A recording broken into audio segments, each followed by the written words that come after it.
You know, injuries to a child can be a pretty traumatic experience. Hi, I'm Captain Joe Bruni. What I want to talk about is how to treat your child's minor cuts and scrapes.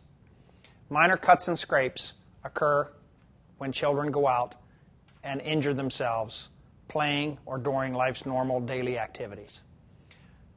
This will be pretty traumatic to the child, which will involve discomfort, pain, and sometimes a great deal of crying. First, reassure the child and try and calm them down.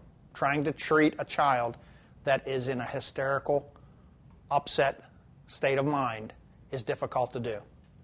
After you can calm the child down, it would then be advisable to wash the injured area with some type of soapy solution like soap applied to a washcloth. Clean the area of all dirt and debris as much as possible, keeping in mind that you must reassure the child and let them know that this may sting or be somewhat of a discomfort or painful process. After the area is clean, some type of antibiotic ointment could be applied, and then a bandage.